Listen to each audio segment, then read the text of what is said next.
Bonjour à tous, aujourd'hui on se retrouve pour rencontrer Camille Galland qui est orthophoniste à la conception. Elle se passionne autant en clinique qu'en recherche pour la voie orosophagienne.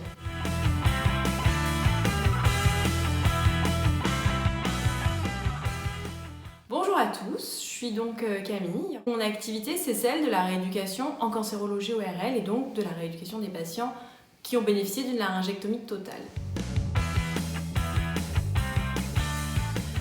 C'est lorsque le patient présente malheureusement un cancer trop étendu du plan glottique et que la seule solution qui est proposable par le chirurgien, c'est celle de l'exérèse en bloc du larynx.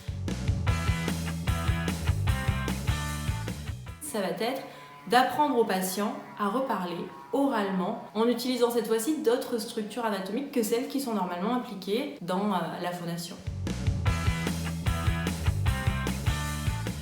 Et bien en fait, il faut coincer un petit peu d'air dans la partie supérieure de l'œsophage. On a plusieurs techniques, soit on pince fort ses lèvres, soit on appuie fort la pointe de la langue au palais ou l'arrière de la langue au palais. Et quand on va le laisser s'échapper sur un relâchement, on va articuler et on va pouvoir faire de la voix comme ceci. Tu sais quoi? Viens voir plus près. Monsieur Seguin n'avait jamais eu de bonheur avec ses chèvres. Monsieur Seguin n'avait jamais eu de bonheur avec ses chèvres. Ok, alors je vais essayer.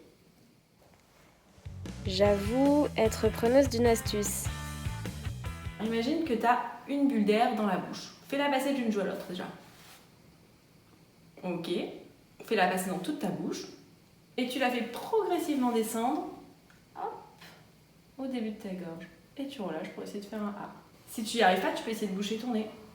Ah, je suis presque. Ah, tu commences à sentir quelque chose. Donc tu vois, ça c'est le début. Ben maintenant, il te suffit de t'entraîner pour arriver à le faire ressortir, à coincer une bulle de plus gros volume et puis à commencer à articuler.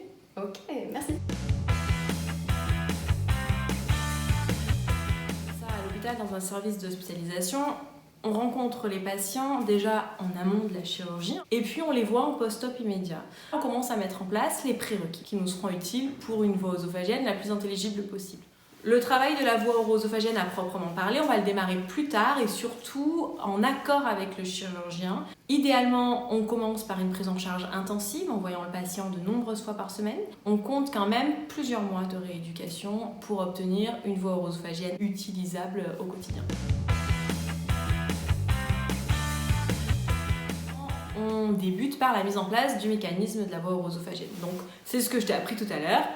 On leur apprend à bloquer de l'air dans la partie supérieure de l'œsophage et à relâcher. J'essaie de mettre l'accent sur l'importance de gérer son souffle trachéal et de ne pas avoir un souffle qui fait trop de bruit parce qu'il viendrait se surajouter sur la parole du patient. Une fois que le mécanisme est acquis, en fait, on va travailler d'abord à l'émission des voyelles, leur allongement, et puis à l'émission de syllabes. Puis on va travailler l'émission de mots, de phrases.